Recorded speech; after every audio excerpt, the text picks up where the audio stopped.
Hello everybody, Interi back again with another video to talk about the matches that we saw yesterday. Djokovic, guys, Djokovic is looking superior, he's looking superb, he's looking amazing. Djokovic seems to be on a roll here, he seems to go on a competition with Rafa Nadal, who will drop least games. Rafa dropped only 5 games, I believe, in his third round match, and Djokovic, he didn't want to be any worse than his big chief rival, so he also dropped only 5 games. He won his third round match 6-love, 6-3, 6-2. Djokovic is looking really good, man. And am I surprised? Of course not. I am not surprised. He is hungry, he is fresh, he is dedicated, he wants these titles so bad. He really wants it.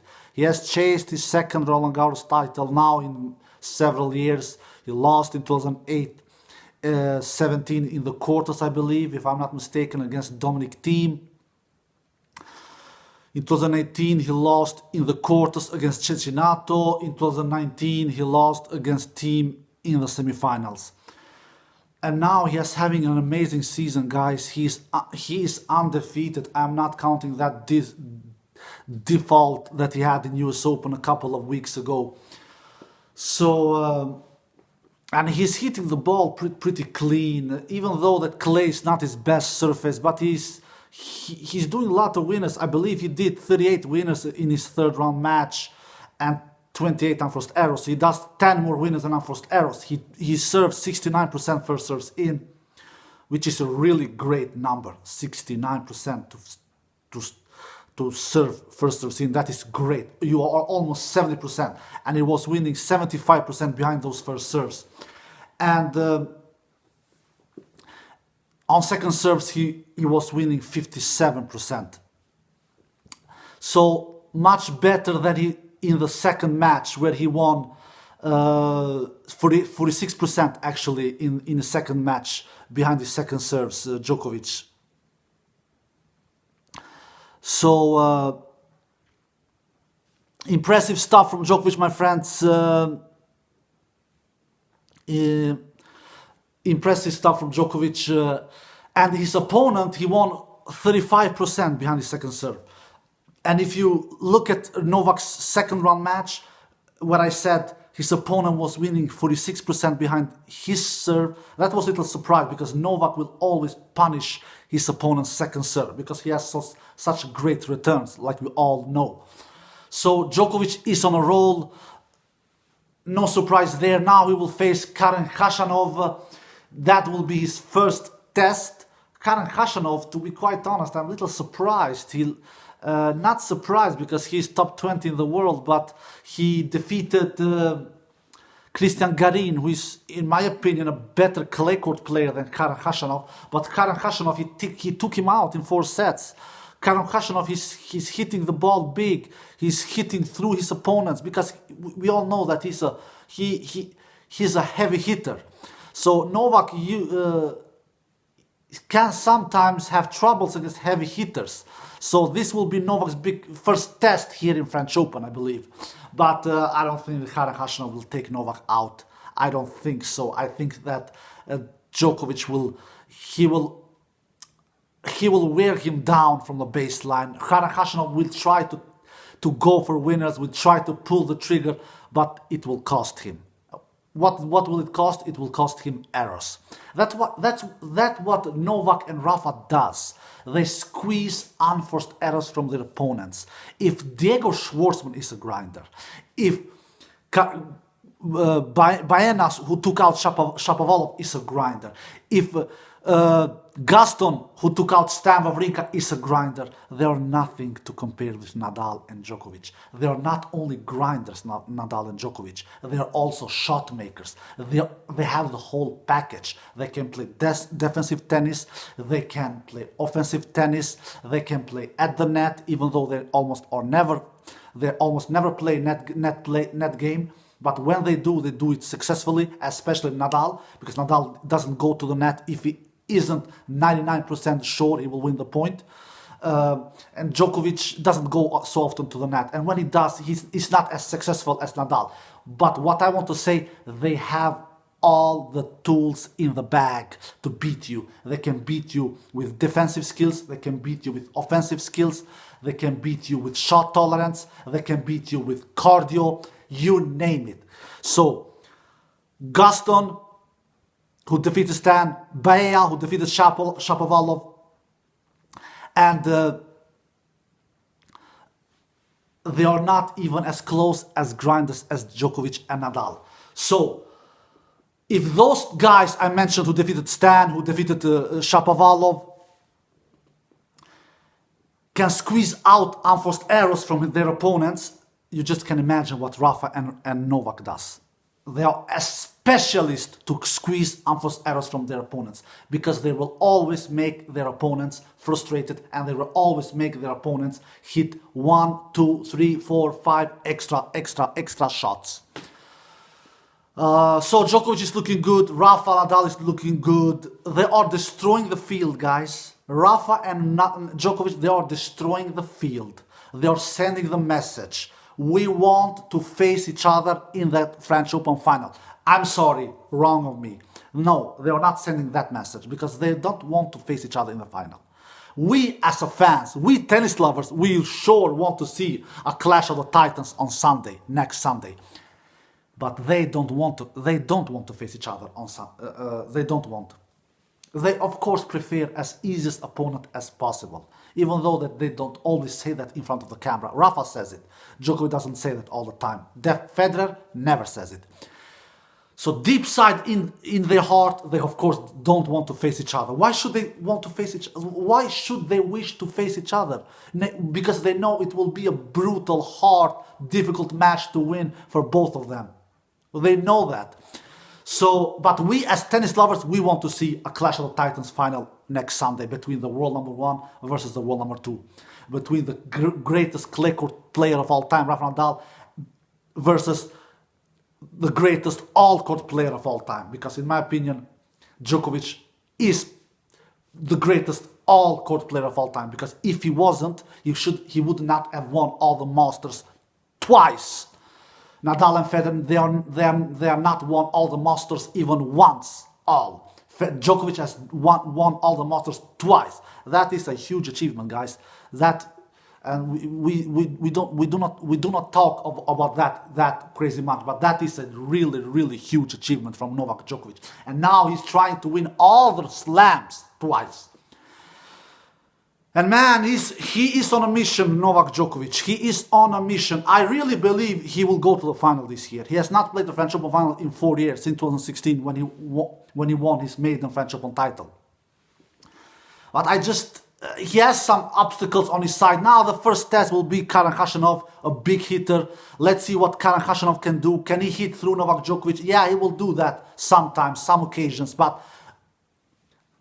in an entire match, from the first to the last point, he will not do that successfully. It will cost him. He will do over 40, 50 errors. Khachanov, even though the Karen has done a great job so far and taken himself to a 4th round match. And especially I was impressed with this victory over Cristian Garin, who in my opinion is a better clay court player than Khachanov. But Khachanov was just too powerful for the Chilean player. And Nadal, of course, is looking superior as well. He will later today face Sebastian Korda. Like I said yesterday in my video, Sebastian Korda, he will just try to...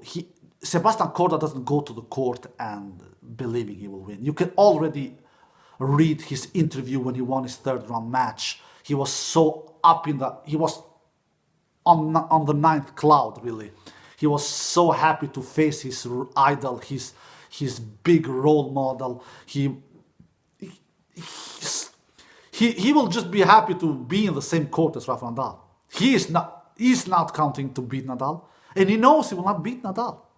Nadal will eat him like a breakfast. He has a big serve, Sebastian Korda. Pretty big hitter as well. Especially I like his serve. He has a really good serve, really good forehand, decent mover. So he has potential, this guy. But Against other players, he has potential. Not against Rafa Nadal, at least not now. When maybe Rafa Nadal is 40 years old. If Rafa plays tennis so long, which I doubt he will do. But when Rafa gets even older than he is today, he's still, even though he's 34 years old, but he's damn a really, really good 34 years old tennis player, to say the least. Man, what can you say about Nadal? I don't talk about much him. I will see the first match with Nadal today. Actually, I will see. I don't watch Rafa Nadal's first two, three first rounds in French Open. But now the first round match, because I'm curious to see Sebastian Korda, a potential future superstar of tennis. He's young, he's talented, he's hungry. I don't believe that he can defeat Nadal. Of course not. Nobody does. Not even Sebastian Korda himself doesn't believe that. But I'm curious to see that matchup because they're facing each other for the first ever time. So the other dudes also faced Nadal for the first ever time. The first three opponents, I believe. They have never faced Nadal before. I don't think so. But they were older. They were not young as Sebastian Korda. Sebastian Korda is, I believe, 20 years old or 21, something like that. I believe 21, something like that. 20 or 21, something like that. So he feels more excited to see this guy, to me at least, than to see the other three players that Rafa has defeated so far, because they were not as young as Sebastian Korda, they were not as talented as Sebastian Korda. Let's face it. So I'm curious to see this match, and I will see this match later today, guys. No, Djokovic and Nadal, they are looking superior, both of these two. And the third player who is looking not as good as these two, because he has a little harder draw, in my opinion, even though that his draw has opened up a little now. The player I'm talking about is Dominic Thiem. He will face a wild card player in the fourth round, like who took out Stan Wawrinka. He will not have a chance against Dominic Thiem. He will try to do the same with Dominic and just take up loopy balls into Dominic's backhand with a weaker shot than his forehand. But Dominic is not Stan Wawrinka. Dominic doesn't do 74 unforced errors. He used to do a lot of unforced errors, Dominic Thiem, say 2-3 years ago, but he has taken those unforced errors down. He still does 30-40 unforced errors, but he does a bunch of winners as well. As long as you do more winners than unforced errors, then it is not a problem. Djokovic did 28 unforced errors in his match, in his third round match, but he did 38 winners, 10 more winners. So PCB did 51 unforced errors against RBA, 51, but he did 65 winners. PCB, man, he's dangerous. He's going under the radar. He took out RBA. Am I surprised? No. I had RBA to go to the quarterfinal against Novak Djokovic, but now I think PCB will do it.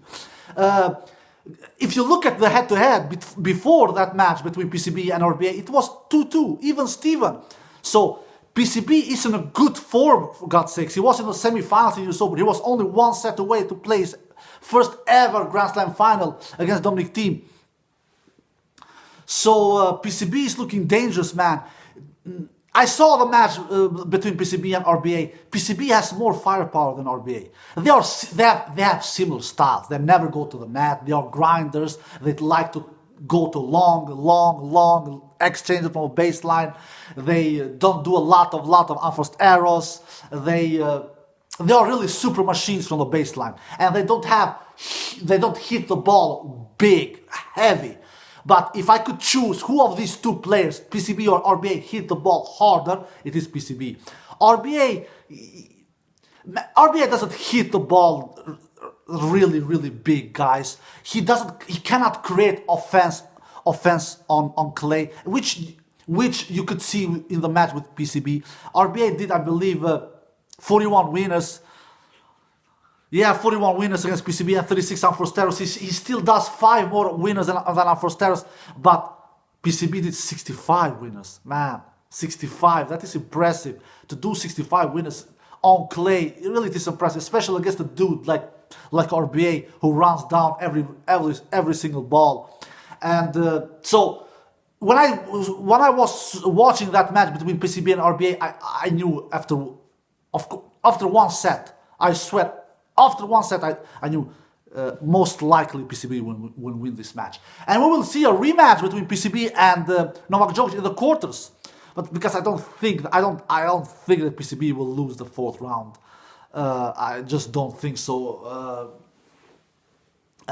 He has a good chance to win that fourth round match. I think we will see a rematch between Novak and PCB in the quarters, like we saw in US Open, but it was fourth round match, and where PCB actually troubled Novak the first set, even though that match never ended because we all know why. But he troubled Novak. That's why Novak was so frustrated. He broke Novak in the end of that first set and was almost winning that first set. And he maybe would have won that first set. Who knows what would have happened if Novak would not have defaulted himself. So PCB, Novak will have some tests now ahead. The first round against Khachanov, then the quarterfinals against the PCB. We will have some answers now forward, guys. We will have some answers.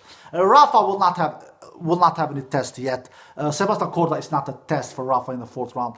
Rafa's first test will be against Sasha Zverev in the quarters. If not, Sinner wants to have another Hollywood movie and take out Sasha Zverev and to change the story about this draw.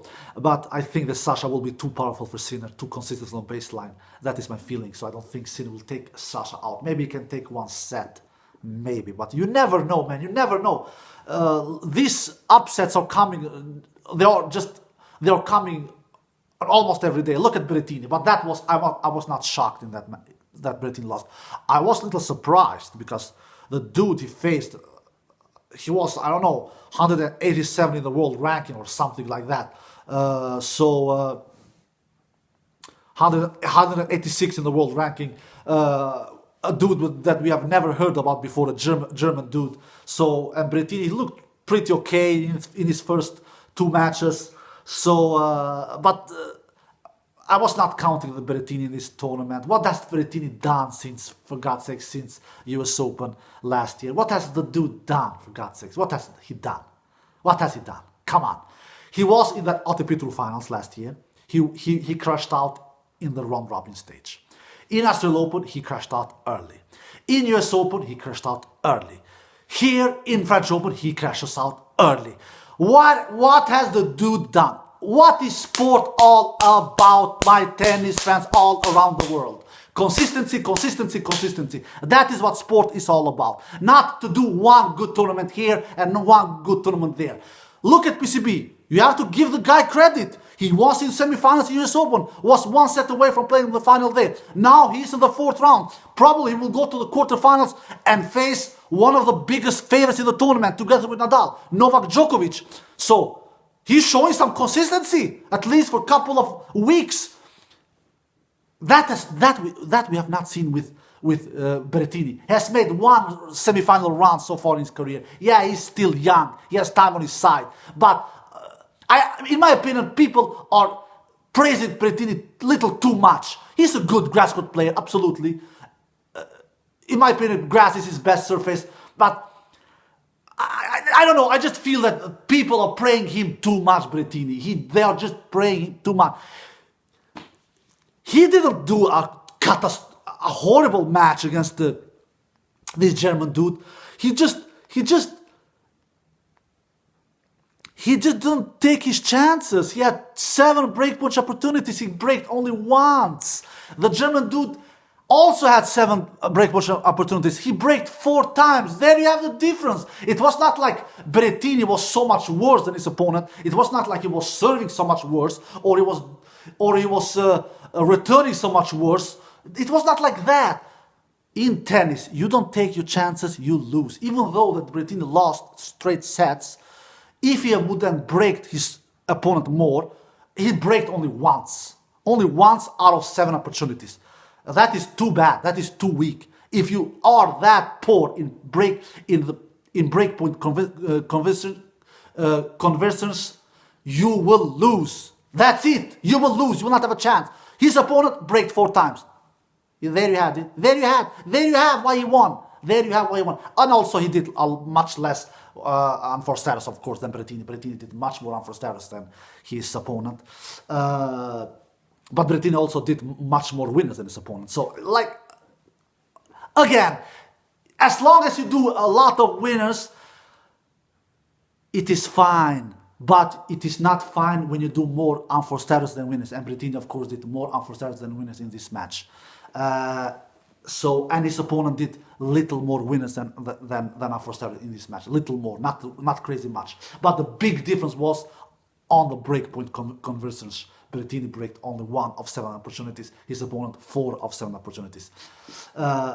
But I'm not surprised. The consistency level is not on these next gens, guys. It is not. Look at Medvedev. He had a great run last year, and people was praising and hyping him. He said, "Oh, Medvedev will be the big star of tennis, the big future of tennis, the double-digit Grand Slam."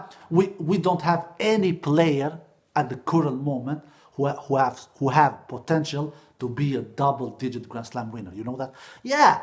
Berrettini can win a slam in future in his career, in Wimbledon, about maybe 5 or 6 years from now. It is not impossible. Shapovalov absolutely can win 1 or 2 or 3 majors. He has time on his side.